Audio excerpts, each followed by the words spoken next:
जो print media है, जो मेन स्ट्रीम मीडिया है, जो टीवी चैनल है, मैं ये देख रहा था कि जो बीकानेर में प्रोटेस्ट हो रहे हैं, जो बिश्नोई समाज जो प्रोटेस्ट कर रहे हैं इन्वायरमेंट को लेकर के, खेजड़ी को बचाने के लिए, उसको कितना कवर किया गया।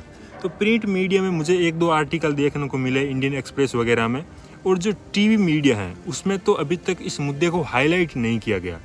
मतलब कि ये 21st सेंचुरी का इन्वायरमेंट को लेकर के इतना बड़ा प्रोटेस्ट हो रहा है, इतना बड़ा मुद्दा है, जिसको हमारी खुद की मीडिया भी अभी तक कवर नहीं कर रही है। हालांकि अच्छी बात ये है कि जो लोकल रिपोर्टर हैं या फिर जो सोशल मीडिया है, वहाँ पर इस मुद्दे को बहुत ज़्यादा हाईलाइट किया जा रहा है। और मुझे ऐसा लगता है कि इस मुद्दे को लेकर के वेस्टर्न मीडिया को भी यहाँ पर इन्वॉल्व होना चाहिए। CNN और BBC वगैरह हैं, इनको भी वहाँ पर आकर के आर्टिकल वगैरह लिखना चाहिए। इसके साथ साथ में ग्राउंड रिपोर्टिंग करनी चाहिए। तो बीकानेर में जो प्रोटेस्ट हो रहे हैं खेजड़ी बचाने को लेकर के, इसमें डिटेल में बात करेंगे, अलग अलग एस्पेक्ट के बारे में बात करेंगे कि जो पर्यावरण का मुद्दा है वो हमारी मेन स्ट्रीम पॉलिटिक्स में क्यों नहीं है।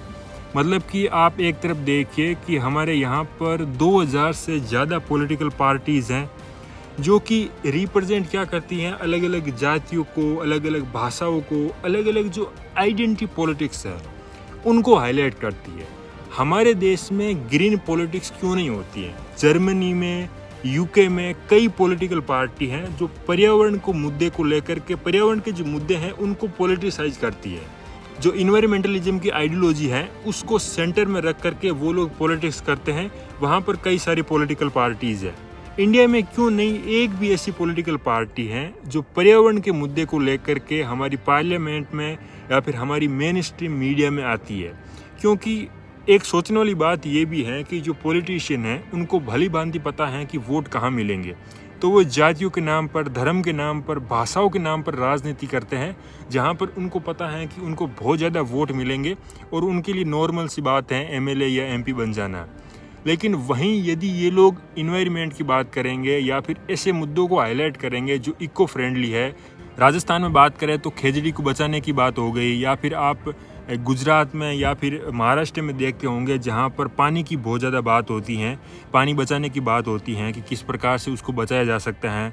और रिसेंट टाइम में आपने 1-2 चीज़ नोटिस की होगी कि जो अरावली का भी मुद्दा था, अभी मैं यूनिवर्सिटी ऑफ हैदराबाद में हूँ, जहाँ पर भी जो तेलंगाना की गवर्नमेंट है रेवंत रेड्डी की, उन्होंने भी यहाँ पर जो है लैंड को प्राइवेट कंपनी को देने की बात की। यहाँ पर भी पेड़ पौधे काटने शुरू कर दिए गए थे, लेकिन वहाँ पर बाद में सुप्रीम कोर्ट ने स्टे लगा दिया। तो ये जो रिसेंट टाइम में जो गवर्नमेंट है, जो कैपिटलिस्ट क्लास की जो एंटिटी है, वो किस प्रकार से पर्यावरण को नुकसान पहुँचा रही है, तो ये बहुत बड़ा विशाल मुद्दा है। केवल राजस्थान में या फिर केवल वेस्टर्न राजस्थान में केवल बिश्नोई लोगों की बात नहीं है, बल्कि ये आने वाले समय में ऑल ओवर द वर्ल्ड बहुत बड़ा मुद्दा होने वाला है पर्यावरण को लेकर के। इसको पॉलिटिसाइज करने में कोई दिक्कत नहीं है, क्योंकि पर्यावरण एक्चुअली में हमसे अलग नहीं है, हम ही इस पर्यावरण के पार्ट है। मतलब एक फिलोसॉफिकल एस्पेक्ट में एक लॉजिक आता है कि हम जो इंसान हैं हम बहुत पावरफुल हैं, हम बहुत शक्तिशाली हैं, हमारे पास में टेक्नोलॉजी है। तो अगर हम पर्यावरण को नुकसान भी पहुंचा रहे हैं तो क्यों पहुंचा रहे हैं? क्योंकि हम बहुत ज़्यादा पावरफुल है। मुझे ऐसा लगता है कि ये बहुत ही ज़्यादा बेवकूफ़ी भरा लॉजिक है, इसके पीछे कोई लॉजिक नहीं है, ये एक बकवास बात है।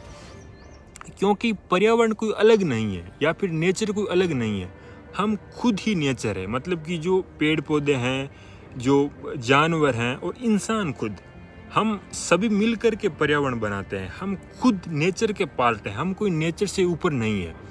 और इंसान के अंदर कॉन्शियसनेस है, हमारे अंदर चेतना है, हमारे अंदर सोचने की क्षमता है। इसलिए हमारी ये रेस्पॉन्सिबिलिटी है कि हम पर्यावरण को बचाएं। तो पहली ये चीज़ समझनी है कि कौन लोग हैं जो पर्यावरण को नुकसान पहुंचा रहे हैं। जो बीकानेर में ये प्रोजेक्ट हो रहा है, जो सोलर को लेकर के जो प्रोजेक्ट किया जा रहा है, उसको एक्सपेंड कर रहे हैं। एक्सपेंड करने के लिए वो और ज़्यादा जो खेजड़ी की पेड़ है उनको काट रहे हैं। तो यहाँ पर बेसिकली 2 एंटिटी है। एक तो स्टेट है, स्टेट का मतलब आप यूँ समझ लीजिए कि जो गवर्नमेंट है, जो गवर्नमेंट की मशीनरी है, चाहे एग्जीक्यूटिव ले लो या फिर ब्यूरोक्रेसी भी इसमें इन्वॉल्व है लार्ज लेवल पर, जो स्टेट गवर्नमेंट है या फिर सेंट्रल गवर्नमेंट, इनको हम एक ब्रॉडर पर्सपेक्टिव में हम एक एंटिटी मानते हैं। और दूसरे हैं कैपिटलिस्ट क्लास। कैपिटलिस्ट क्लास में जो बड़ी बड़ी कॉरपोरेट कंपनियां हैं या फिर जो बड़े बड़े उद्योगपति हैं, ये लोग हैं। कैपिटलिज्म को लेकर के आप क्या समझते हो, क्या सोचते हो, उसको क्रिटिसाइज करते हो, उसके फेवर में हो, यहाँ पर हम कभी डिटेल में बात करेंगे कैपिटलिज्म पर। हमारे एक टीचर हैं, वो एक्चुअली में बताते हैं कि जो चैट जीपीटी और जो ये एआई टूल्स हैं, ये एक्चुअली में कैपिटलिस्ट है। और रिसेंटली आपने एक वीडियो देखा होगा कि ड्यू के जो एक हिंदी के प्रोफेसर है, वो ये कहते हैं कि जो एआई टूल हैं चैट जीपीटी वगैरह, वो अपर कास्ट के फेवर में है, वो बहुत ज़्यादा बाइस है। तो इसको लेकर के हम बात कर सकते हैं, कैपिटलिज्म को लेकर के हम डिटेल किसी और सेशन में बात कर सकते हैं। बट कैपिटलिज्म के आप अगर क्रिटिसिज्म देखोगे तो वहाँ पर कुछ चीज़ों में बहुत लॉजिक देखने को मिलता है। जैसे जो सोशलिस्ट पर्सपेक्टिव है, जिसमें ये कहा जाता है कि जो मजदूर लोग हैं उनका शोषण करते हैं ये कुछ गिने चुने पूंजीपति लोग हैं, और ये इनको एक प्रकार से कंट्रोल करते हैं, उनका शोषण करते हैं, उनको दबाते हैं। ये है सोशल पर्सपेक्टिव या सोशलिस्ट पर्सपेक्टिव। और दूसरा जो है वो है एक्चुअली में फेमिनिज्म पर्सपेक्टिव। फेमिनिज्म वाले ये कहते हैं कि जिस प्रकार से जो कैपिटलिस्ट इकोनॉमी में जो मजदूरों का शोषण होता है, उसी प्रकार से जो परिवार हैं उसमें जो महिलाओं का शोषण होता है, इसका भी लिंक है कैपिटलिज्म से।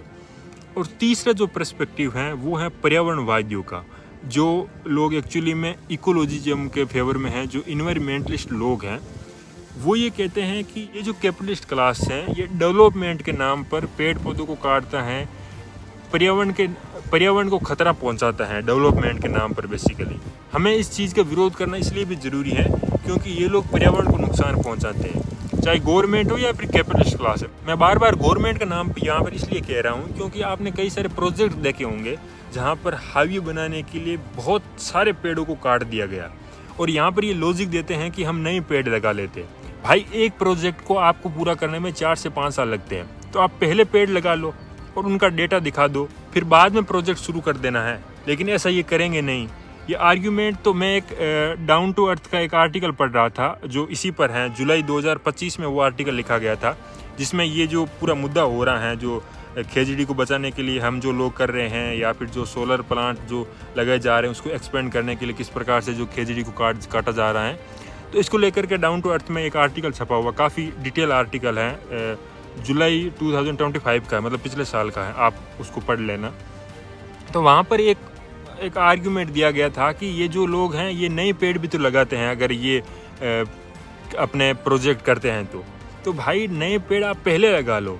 और दूसरी बात ये है कि राजस्थान में नए पेड़ लगाने का लॉजिक ही नहीं है क्योंकि यहाँ पर वैसे भी पेड़ बहुत ज़्यादा कम है। तो खेजड़ी के पेड़ आप देखते होंगे कि बहुत लिमिटेड पेड़ है, बहुत दूर दूर पेड़ है। और यही रीज़न रहा है कि जो हमारे फाउंडर हैं जाम्बू जी, जो 15वीं सेंचुरी के फिलोसोफर रहे हैं, उन्होंने इन्वायरमेंट को लेकर के इतनी सारी बातें क्यों की, मतलब कि उनकी जो पूरी फिलोसॉफी थी, जो पूरे उनके आइडियाज़ थे, वो पर्यावरण के केंद्र में रख करके उन्होंने दिए। क्यों दिए? क्योंकि वो बहुत इंटेलेक्चुअल थे।